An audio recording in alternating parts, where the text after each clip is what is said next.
Ever wonder how your search engine knows that typing in running shoes should also instantly pull up results for the word run? Or how your smart speaker actually grasps what you're asking for no matter how weirdly you phrase it? Well, in today's explainer, we're going to unpack exactly how natural language processing extracts real meaning from raw text. We're starting way down at the crude mechanical foundation of words and scaling all the way up to complex human-like situational concepts. It's an absolutely fascinating journey from basic syntax to genuine comprehension, and getting a handle on this is completely crucial to understanding how modern AI processes the language we use every single day. So, here's our roadmap.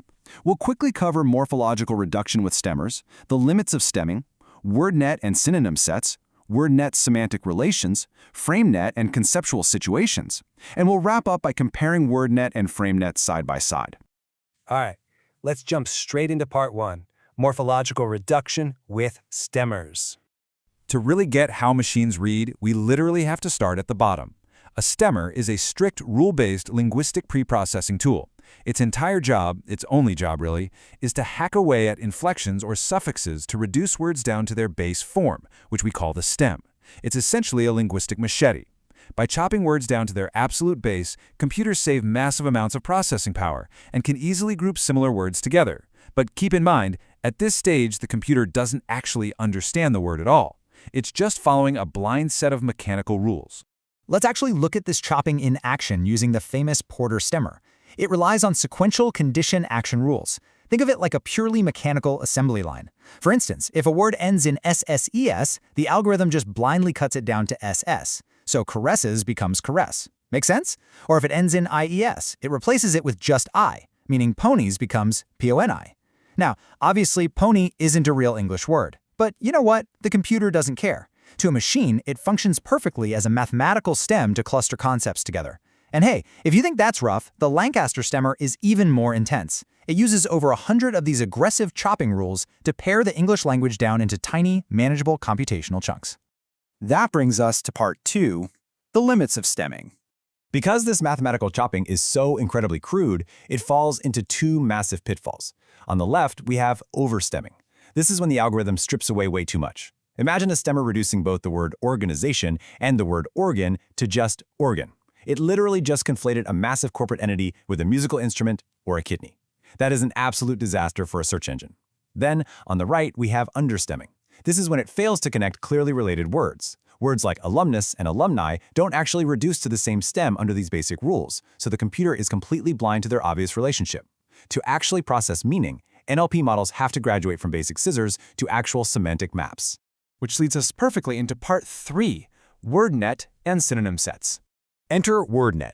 WordNet is a massive lexical database of the English language. But it isn't just a standard A to Z dictionary. Instead, it clusters words into what are called synsets or synonym sets. Take car, auto, and automobile. In WordNet, they all sit together in the exact same synset because they point to the exact same underlying concept. By doing this, WordNet completely shifts the focus away from spelling and morphology and squarely onto actual meaning. It is a massive, game-changing leap forward for machine comprehension. Let's take a closer look in part 4, WordNet semantic relations. Okay, so how does WordNet actually connect all these synsets together? It can seem a bit dense, but let's break it down. For nouns, we use hierarchical links like hypernymy. This is an is-a relation. For example, a canine is a hypernym of a dog. Then there's meronymy, which is a part-to-whole relationship. A wheel is a meronym of a car. Easy, right? For verbs, we look at entailment. This is when one action absolutely implies another. You literally cannot snore without sleeping, so snoring entails sleeping. We've also got troponymy, which maps the specific manner of an action, like how lisping is a very specific way of speaking. And for adjectives, it maps antinomy, direct opposites like hot versus cold. These complex, structured webs are the actual secret sauce that allows AI to perform vital tasks like word sense disambiguation.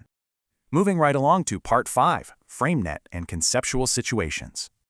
This brings us to a really cool concept, FrameNet, which is entirely built on Charles Fillmore's theory of frame semantics. The big, profound idea here is that words don't actually mean anything in a vacuum. Think about it. You can't truly understand the word revenge without intrinsically understanding a larger conceptual frame. That frame has to involve an initial wrong, an offender, and an avenger. Words are really just triggers from much larger situations, and if machines want to understand us, they have to understand those situations. Think of FrameNet as a literal architectural blueprint for human situations. First, you establish the frame itself. Let's use a commercial transaction as our example. Step 2, you identify the frame elements, which are the required semantic roles.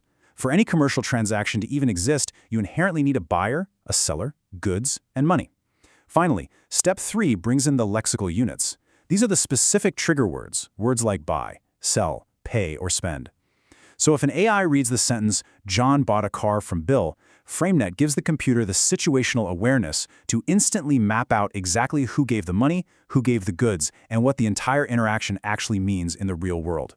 And finally, part 6, comparing WordNet and FrameNet. So how do these two massive databases stack up against each other? Well, they're completely complementary.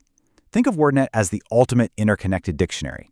Its core structural unit is the synset, and it's laser-focused on taxonomic relationships, like synonymy and hierarchies. FrameNet, on the other hand, is more like an encyclopedia of human events.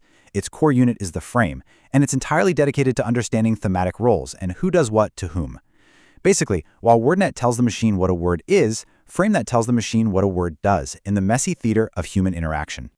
Both of these frameworks are absolutely foundational to modern NLP, but looking at them side by side leaves us with a genuinely fascinating challenge.